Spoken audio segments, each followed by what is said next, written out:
Habang ang buong crypto market ay tila lumilipad kasama si Bitcoin na pumalo na sa lampas $107,000, si Pi Network naman ay tila nawawala sa ere sapagkat bumagsak po siya ng 8% or 8% sa loob lamang ng 24 hours.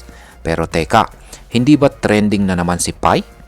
May paparating po kasi na Pi 2-day event sa June 28 at may mga usap-usapang baka makipag-partner na ito sa AI at hindi basta-bastang AI kundi posibleng si Google AI pa. So bakit tila bleeding or nagdudugo itong si Pi Network? At ano po ang ibig sabihin nito para sa atin bilang mga Pinoy crypto traders at investors ni Pi Network?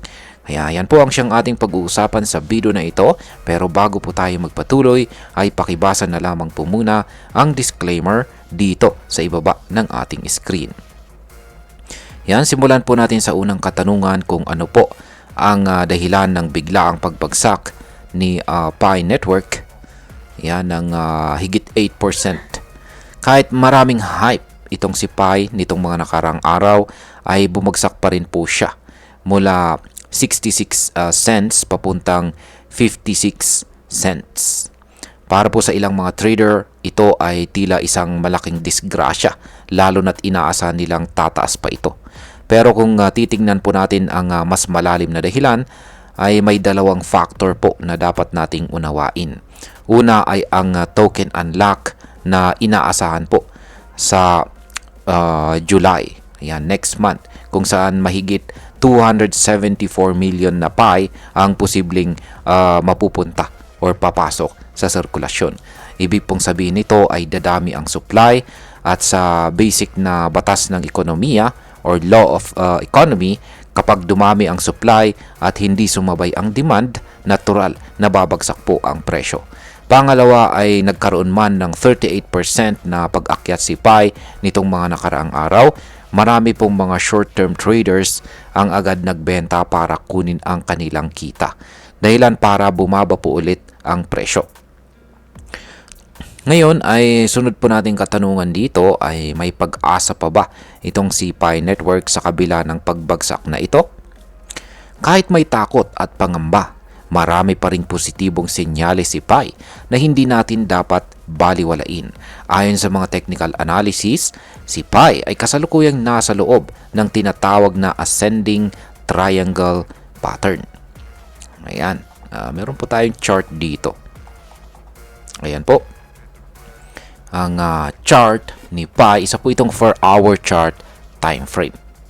At yan yung ascending triangle pattern natin dito ay yan po yung binubuo ng kulay yellow na mga linya.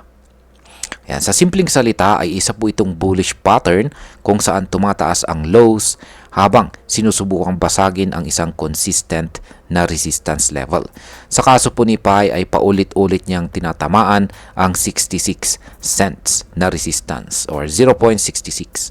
Kapag tuluyan po niyang nabasag ito, posibleng lumipad ito ng hanggang 75 cents or higit pa. Yan, or 0.75. Dagdag pa dyan, ang Relative Strength Index or RSI ni Pi ay nasa kalagitnaan. Ibig sabihin nito, hindi overbought at hindi rin po siya oversold. Isang sinyalis na nagko-consolidate lamang ang kanyang presyo bago po muling sumipa pataas. At ganun din po ang balance of power, isang indicator na nagsasabing unti-unti nang bumabalik ang bullish momentum. Ngayon ay sunod naman po nating pag-usapan ang tungkol sa AI partnership na balita ngayon kay Pi Network. Isa na naman pong dahilan kung bakit umaasa pa rin ang community kay Pi ay ang malakas na bulong-bulungan tungkol po sa AI integration. Ayan.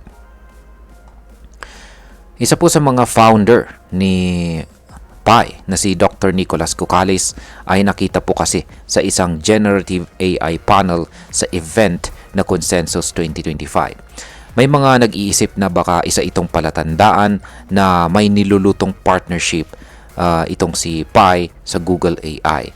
Kahit wala pang opisyal na pahayag, ang social media presence ni Pi ay lumalakas. Marami po silang cryptic post na para bang may big reveal na mangyayari sa Pi today. Kung totoo man ito, pwedeng maging game changer ito para kay Pi Network. Dahil kapag pinasok po ng AI ang kanilang ecosystem, pwede po nitong iangat ang gamit ni PiCoin sa totoong mundo at hindi lang po sa hype. Ngayon ay paano naman kung mag-breakout si Pi at ano po ang posibleng mangyari? Yan, balikan po natin yung chart. Kung masusunod po ang mga technical pattern ay pwede pong tumaas si Pi ng hanggang 0.75. Yan, at magiging mabilis po yung kanyang pag-angat sa presyo na ito. At kung malakas naman po ang momentum ay maaari po siyang sumipa at umabot ng hanggang 0.84 or 84 cents.